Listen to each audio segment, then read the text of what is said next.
Welcome back, watch people. So after such a positive weekend in the watch world, we're back to the grind today after I was contacted by a member of Scotland Yard's flying squad who has asked me to remind you guys out there in watch world that as the summer temperature increases, so does the level of watch crime, and to make sure that when you're out and about this summer and wearing your short sleeves and your t-shirts, to be extra mindful of your surroundings and who might be taking an interest in your watch. And on that note, I have a message and indeed a challenge for the Mayor of the watch crime capital of the world. That's coming up right now.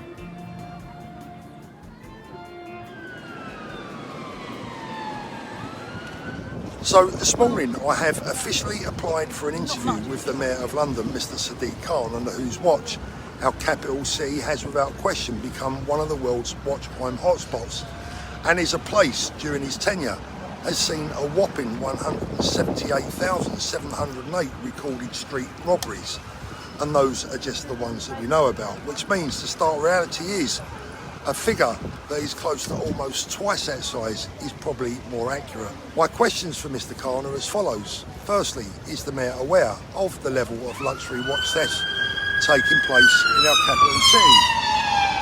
Why does he think this is happening? Why are nearly all cases met by the police with nothing much more than a crime reference number? Does the Mayor accept that we now have a major problem with criminal gangs that originate from overseas working the streets of our capital city with seeming impunity? Does the Mayor believe that people with a high profile, such as sports stars and politicians, are far more likely to have their case of watch theft investigated properly than the rest of us? If that's so, why? Many luxury watch brand wearers, including those visiting our country from overseas as tourists, now feel they can no longer wear or display luxury goods on the streets of our capital city. Why do you think this is? And of the last 50 cases of luxury watch theft that have been reported to me at least, not one has resulted in an arrest or a conviction. Does he think that's satisfactory? And when watch criminals are finally brought to justice, like the gang recently caught red-handed not too far from here, in the process of a violent street robbery, what does the Mayor think of the suspended sentences that they received? And will the Mayor now accept that London has indeed become one of the most dangerous cities in the Western world, combined with a lower visible police presence on our capital city streets? Where do we go from here? And finally, what can and what will the Mayor do to help fight luxury watch crime? And will he help me put pressure on the watch manufacturers to make public their stolen watch records, instead of allowing them to keep them a secret? So the question is, will the Mayor of London respond? What do you think? And can you help me in our quest to make the luxury watch world a safer place for all of us? Firstly, by subscribing to this channel. Remember, my voice is your voice. And secondly, by sharing this video far and wide. Mr. Mayor, we're waiting to hear from you. And with the launch of Digital Watch Vault now imminent, I caught up with David Khalil from Mayfair-based Watch Collectors, who tells us why he feels the launch of Digital Watch Vault will help resolve many of the watch world's problems. Not long now until we launch Digital Watch Vault. I want to thank you for your support and commitment to the vault. How important do you feel moving forward that the whole system is going to be, the whole platform? Well, I genuinely think one of the best things that you can do about owning a watch is actually having a track record, like registering it. For example, I think at this day and age, with how much watches cost, it's crazy that you can sell a watch without a track record of its history. Yeah. Just like here in the UK, you would never buy a car without a logbook. Exactly. So why can you buy a £50,000, £100,000 watch without any sort of registration behind it?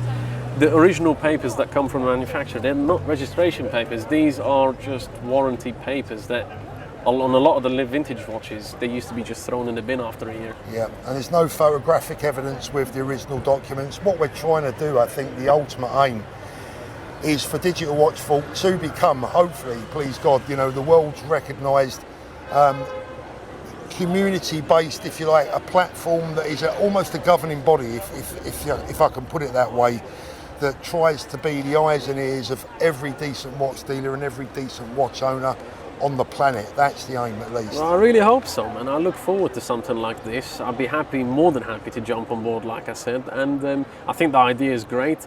I really hope it pulls through. I hope the public like it and push through with it, because it is really crowd run. Yeah. It's only as good as the database community gets. based, and the best thing of all, of course, it's absolutely free, not only for you watch dealers, so no charge to you guys, no charge to all the individual private users, no charge to absolutely anyone. What's not to like? Are you looking to sell your luxury watch but want a smooth and easy transaction? With well over a decade's worth of experience, here at AJ Chrono, we're highly respected and internationally recognized within the industry. Selling your watch couldn't be easier. Simply fill out the details of your watch on our website and receive an immediate valuation. With our secure and insured collection service, we make the whole process safe and simple from start to finish. You can of course also come and drop the watch to us in store. Once we receive and inspect your watch, payment will be made instantly into your bank account. For a peace of mind, please check out our flawless 5-star reviews on Google. We look forward to hearing from you soon.